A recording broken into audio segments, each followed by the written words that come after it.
Hello guys, it's me again, Dance. Okay, so yun, may gusto lang akong i-share sa inyo na nangyari sa akin nung basta may naganap lang, ganun, na ngayon ko lang naranasan. So yun, ito na nga yung kwento ng isang libro. December 2024. Okay, maaga ako nang gising dyan. And yun, wala talagang balak mag-vlog. So yun, ito, baka ito yung sign para makapag-post. So, December 2024, nagpunta ako ng school around mga 9 AM. Okay, and nagpasa ng requirements, like yung requirements namin sa finals, which is yung business plan namin. Yan, pinasa ko. And after ko nagpasa, yun, bumili ako ng book dun sa SM, which is balak ko naman talaga bumili ng book sa yung araw na yan. And yun, pumunta ako dun sa SM, pumunta ako sa National Bookstore.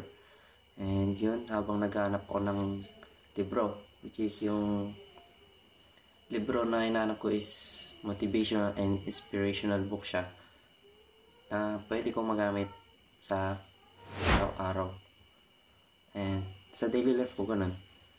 So yun, nakita ko yung book na to. Yan, nakatitle siya na Self-Talk for Success. Take control of your thoughts and write your own future. So dahil dito sa book na to, nagkaroon ako ng first time or another experience sa loob ng National Bookstore, which is hindi naman siya totally talagang ano ba, basta yun. So dahil sa book na to,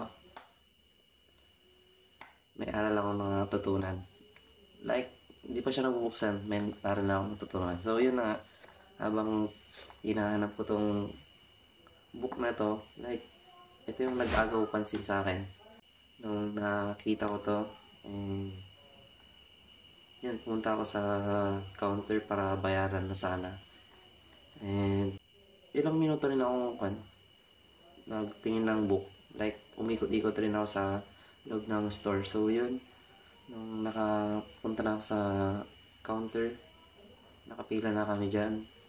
Nakapila na kami. Medyo marami rin kami nun. Habang nakapila ako, yan, may isa akong nakitang babae na nagbabayad. Like, na gandaan ako sa binili niya na chest map, ganun. So yan, parang napabulong ko na, wow, ang ganda nito, ang ganda ng chest map, ganun. So yun, parang narinig nung ali na yan pala yung magbibigay ng motivation ko sa buhay ko. So yun, ito nga pala siya, guys. Tingnan mo sa screen. Yan siya, guys.